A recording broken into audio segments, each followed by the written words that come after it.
안녕하세요. 저는 올해 45살이 된 남성입니다. 제가 정말 어디 가서 하지도 못했던, 할 수도 없었던 이야기를 이렇게 허심탄회하게 털어놓고자 글을 쓰게 되었어요. 사연을 들으시는 분들 중 저보다 나이가 많으신 분들도 많으시겠지만, 저도 이제 이 정도의 나이면 어느 정도는 살았다고 생각합니다. 제가 정말 웬만한 일들을 다 겪어보았거든요. 제 좌우명이 젊어서 고생하면 나중이 편하다입니다. 저는 정말 온갖 일들을 하며 살아왔기 때문에 웬만한 일에 흔들리지 않아요. 그러나 이번에 제가 겪은 일은 정말 상상을 초월하는 일이었습니다. 나이가 들었고 여유롭고 이제 노년을 위해 살고 싶다는 생각뿐이었는데 어쩌다 이런 일을 겪게 된 것인지 정말 알다가도 모르겠네요. 저는 정말 어렵게 컸습니다. 어머니는 저와 아버지를 두고 도망가셔서 생사도 몰랐고 아버지의 손에 커야만 했어요. 아버지는 당연히 육아든 가사든 뭐든 다 서투르셨죠. 그렇다고 경제적으로 풍족하기라도 했냐 물으시면 그것도 아닙니다. 저와 아버지는 입에 겨우겨우 풀칠할 정도의 가정 형편에서 삶을 살아갔어요.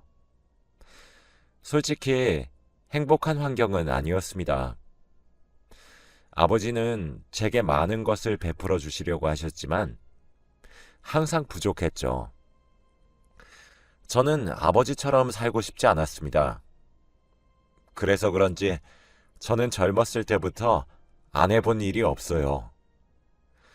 제가 고등학생 정도가 되고 나자 신문을 배달하기도 하고 치킨을 배달하기도 하면서 자금을 모았죠. 그렇게 해서 작은 사업을 하게 되었습니다.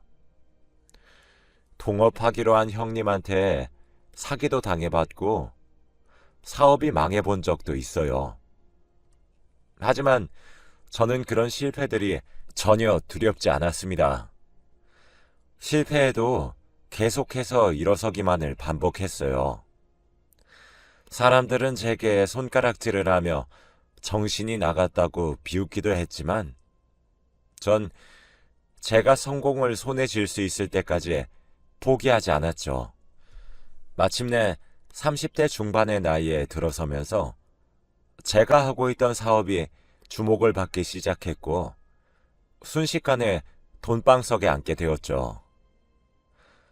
처음 5명에서 시작했던 제 사업은 이제 어느덧 20명의 직원을 부릴 정도로 크기가 커졌습니다. 한 달의 수입이 몇 천은 물론 억을 넘나들기 시작했어요. 물론 그만큼 눈코 뜰 새 없이 바빴습니다. 사업이 한창 자리 잡는 데까지는 그로부터 5년이란 시간이 더 걸렸어요. 40을 넘기고 나서야 제 사업체는 안정을 찾을 수 있었습니다. 젊어서 했던 고생이 너무 많았던 터라 그래서 그런지 이 나이가 되도록 연애 한번 제대로 해보지 못했어요. 아버지는 죽기 전에 제가 신부를 하나 데려와 결혼식을 올리는 것이 소원이라고 하셨죠. 이제 성공했으니 여자만 만나면 되지 않겠냐고 매일을 잔소리하셨습니다. 솔직히 저도 이 정도 나이가 차니까 이제 여자를 어떻게 만나야 되는지도 모르겠더군요. 그래서 결혼정보 업체에 가입을 하게 되었고 그곳에서 제 아내를 만나게 되었습니다. 아내는 정말 어린 사람이었어요. 저에 비해 말이에요. 저보다 10살이나 어렸던 아내는 정말 착하고 예쁘고 아름다운 여성이었습니다. 얼굴도 작았고 하얀 피부에 나긋나긋한 성격까지 가지고 있었죠. 여자를 만나본 적이 없었던 제가 순진해서 좋다고 하더라고요.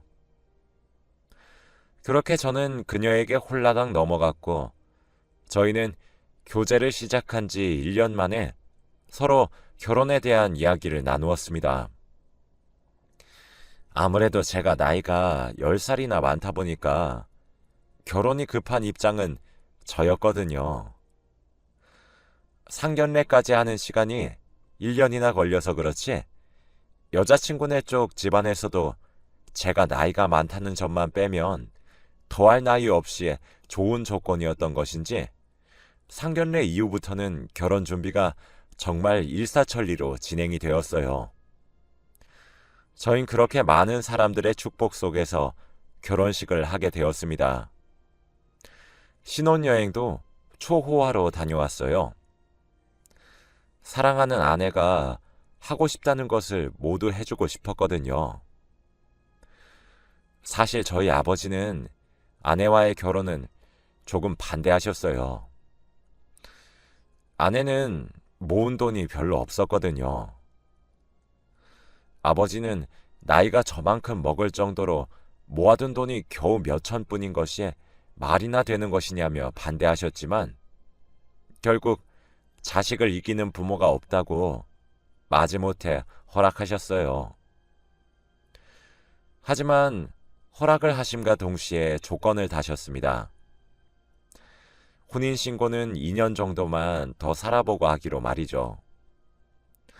전 아버지의 말에 동의를 하고 아내와 충분히 상의를 걸친 뒤 2년 뒤에 혼인신고를 하기로 약속 후 결혼을 할 수 있었습니다.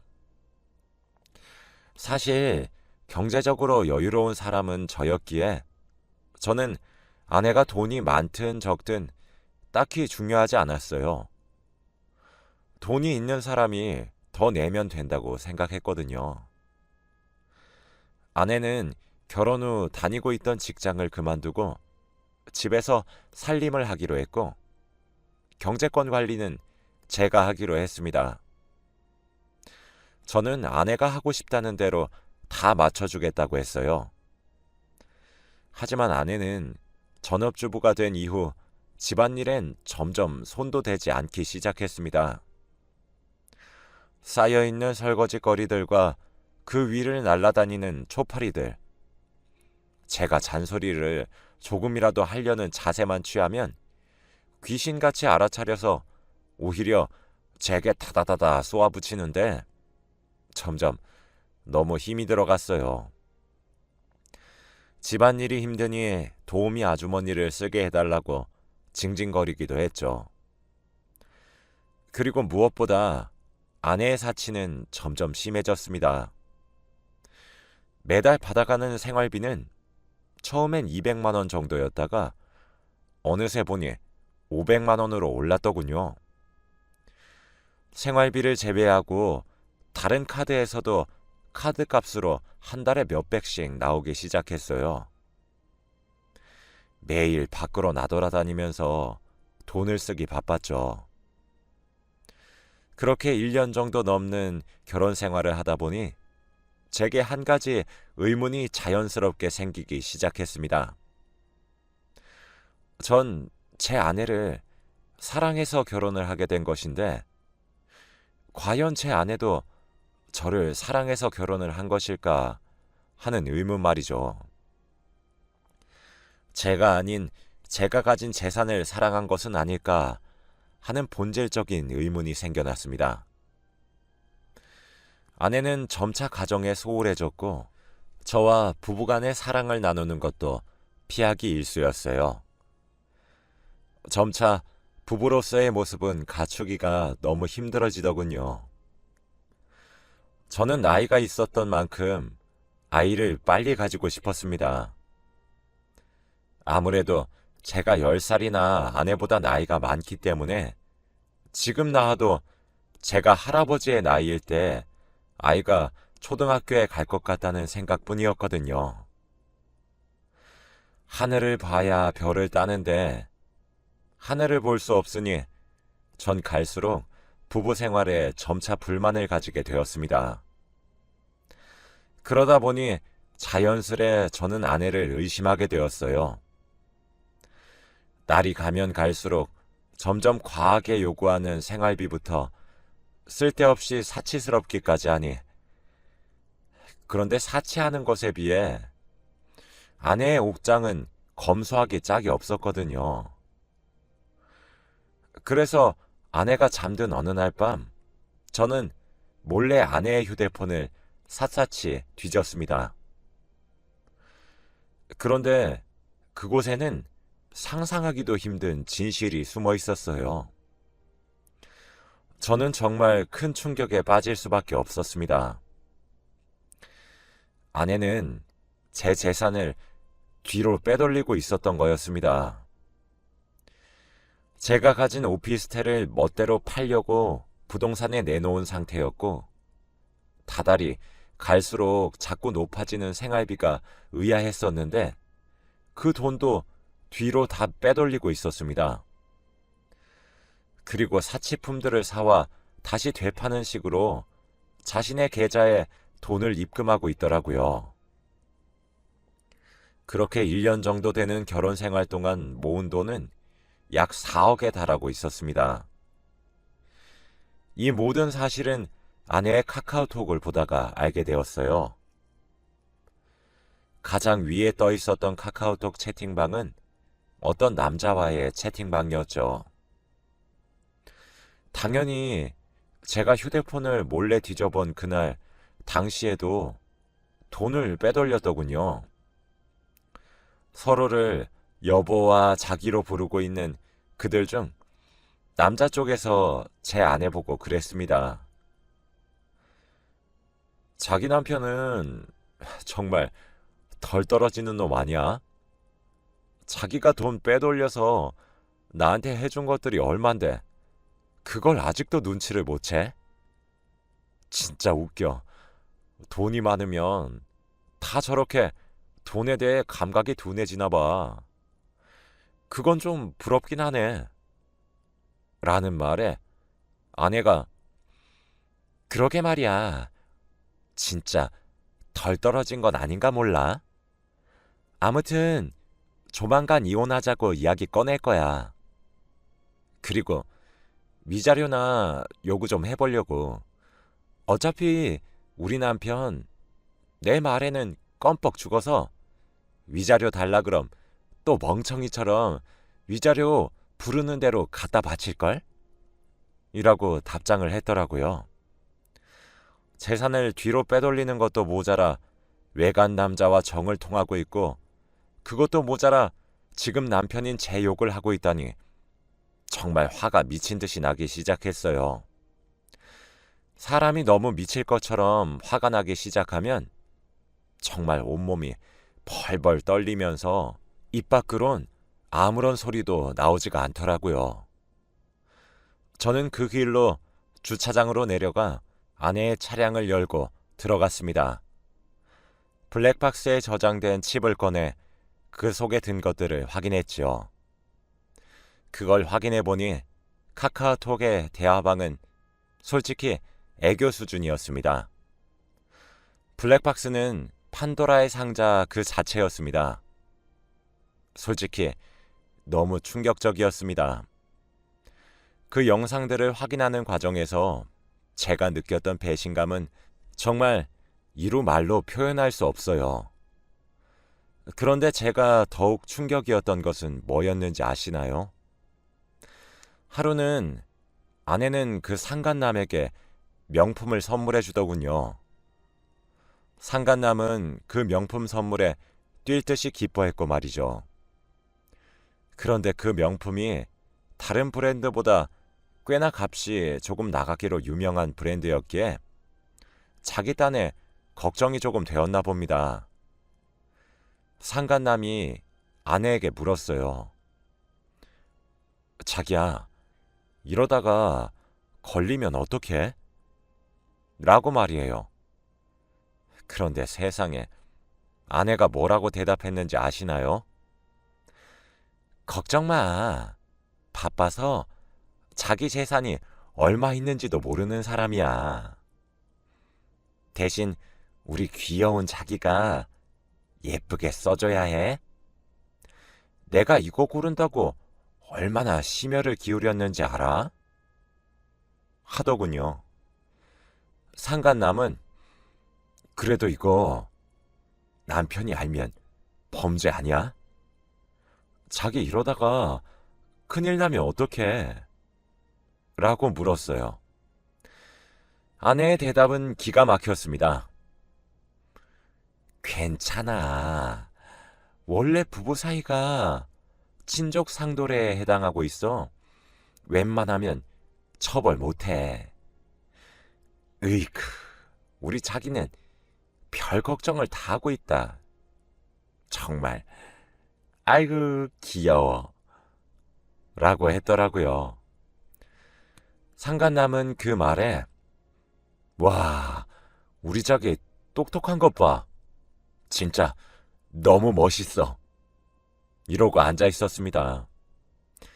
솔직히 아내가 제 재산을 빼돌리든 다른 사람과 불륜을 저지르든 둘 중 하나만 해도 제게는 엄청난 충격인데도 불구하고 둘 다 저지른 데다 그것도 모자라서 법까지 알아본 상태로 저를 기만했다는 사실을 알게 되자 너무 힘들었어요. 정말 제가 제정신을 유지하기가 많이 힘들더라고요. 더욱 화가 났던 사실은 블랙박스 사이의 대화를 미루어 짐작했을 때 상간남은 제 아내가 유부녀란 사실을 충분히 인지하고 있었을 것이란 사실이었습니다. 어떻게 인간의 탈을 쓰고 그런 짓을 할 수 있는지 정말 황당하고 어이가 없더라고요. 저는 다음날 해가 뜨자마자 회 사고 나발이고 당장 변호사를 먼저 찾아갔습니다. 제 명의로 되어 있는 오피스텔이 지금 내놓아진 상태였고 언제 거래가 될지 몰랐기에 그것부터 먼저 막는 것이 급선무였어요. 그리고 아내의 외도 문제와 제 재산을 얼만큼 빼돌렸는지도 알아야 했고 빼돌려서 그 상간남에게 얼마나 퍼주었는지도 알아야 했습니다. 변호사님도 혀를 끌끌 차며 정말 너무하시네 하시더라고요.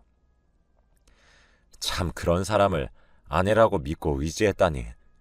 변호사님께서는 먼저 오피스텔의 소유권이 저였다는 사실을 먼저 입증하고 거래 중지를 요청하셨습니다. 그 소식이 아내에게도 전해졌나 보더라고요. 그날 저녁 제게 다가와 애교를 부리는데 그 모습이 참 역겹기 그지없었습니다. 저는 그래도 본인에게 일말의 양심이 있고 제게 최소한의 죄의식이 있다면 사과라도 하겠지 싶었어요. 그럼 저는 조용히 끝내려는 마음이 그때까진 있었습니다. 당신 나한테 할 말 없어? 라는 제 말에 아내는 오리발을 내밀며 무슨 할 말? 이라고 딱 잡아떼더군요. 저는 내 오피스텔 말이야. 당신한테도 분명 연락이 갔을 거라고 하던데 아니야? 라고 하니 아내는 그거? 미안해. 아니 근데 우리 엄마랑 아빠가 갑자기 급전이 필요하다고 하는데 뭐 어떻게 해? 당신은 날 사랑하긴 해? 고작 오피스텔 가지고 그 난리를 떤 거야? 라며 되려 제게 적반하장으로 화를 내기 시작하더군요. 저는 그 말을 듣고 당신이 지금 나한테 화를 낼 상황이야? 당신 지금 나한테 무릎 꿇고 싹싹 빌어도 모자라. 내가 지금 비단 오피스텔 가지고만 이러는 줄 알아? 라고 크게 소리치니 아내는 움찔하면서도 끝까지 오리발을 내밀더군요. 저는 거기서 더 밀어붙이기 시작했습니다. 당신 상간남부터 시작해서 생활비도 뒤로 빼돌렸더라. 그것도 1년 동안 4억씩이나. 1년에 4억을 빼돌린 것도 놀라울 지경이야. 근데 어떻게 이렇게 뻔뻔하게 나와? 당신은 양심이란 것도 없어? 날 사랑하긴 했니? 그동안 내 앞에서 했던 행동들과 보여줬던 모습들은 모두 연기였던 거야? 라고 소리를 꽥 질러버렸죠. 아내는 소리 좀 그만 질러. 귀 따가워 죽겠네. 그래, 뭐 그렇다면 어쩔 건데. 다 됐고 그냥 이혼하자. 당신도 이런 나랑 그만 살고 싶을 것 아냐. 이혼해 그럼. 이혼하자고. 그런데 당신 돈은 돌려주지 않아도 되는 건 알지? 어차피 부부 사이에 재산죄 이런 건 처벌도 안 되거든? 그냥 깔끔하게 이혼하자. 서류에 사인하고 나한테 보내. 그럼 나도 사인할게. 이제 됐니? 아휴, 시끄러. 하고는 그대로 집을 나가버렸습니다. 후에 알고 보니 저희 집을 나가 상간남의 집을 찾아갔다고 하더라고요. 저는 정말 분통이 터져 미칠 것만 같았습니다. 너무너무 억울했고 화가 났어요. 정말 아내의 말대로 이렇게 끝내야만 한다는 상상만 해도 우라가 치밀었죠. 그런데 변호사님이 그러시더군요. 아내의 말씀이 맞습니다. 친족 상도례는 부부 사이에 적용되어요. 하지만 혼인신고를 하지 않으셨다고 한다면 사실혼이라고 봐야 해서 친족 상도례에 해당하지 않습니다. 라고 하시더라고요. 아버지의 말씀이 맞았던 것이죠. 제가 혼인신고를 일찍 해서 정말 법률적인 혼인관계였다면 친족 상도례에 해당되어서 꼼짝없이 당할 뻔했었는데 아버지의 말을 듣고 혼인신고를 하지 않아 친족 상도례에 해당되지 않았고 저는 형사와 민사 둘 다 고소를 할 수 있었습니다. 알아보니 아내는 자신의 통장에 빼돌린 금액 4억과 상간남에게 갖다 바친 2억의 돈을 합쳐 총 6억의 재산을 제게서 갈취했더군요. 그때쯤 되니 저는 아내를 처벌하기 위해 혈안이 되어 있어서 결국 고소를 진행했습니다. 아내는 고소를 당하고 난 뒤에야 눈물로 제게 호소를 하기 시작했어요. 돈에 눈이 멀어서 몰랐다는 둥, 한 번만 용서해주면 안 되겠냐는 둥, 기회를 한 번만 더 주면 정말 잘하겠다는 둥, 말 같지도 않은 소리를 짓거리더군요. 저는 아내의 이중적인 태도에 정말 환멸이 났고 민사와 형사 둘 다 진행했습니다. 저희는 결혼식을 올렸고 많은 사람들에게 축하를 받았기에 비록 사실혼 관계였지만 아내에게 위자료 청구가 가능했고 또한 상간남에게도 위자료 청구가 가능하더라고요. 상간남은 재판을 받으면서도 유부남인 줄 전혀 몰랐다고 딱 잡아뗐지만 블랙박스 녹취록에 담겨 있었던 대화를 증거로 상간남의 주장은 묵살되었습니다.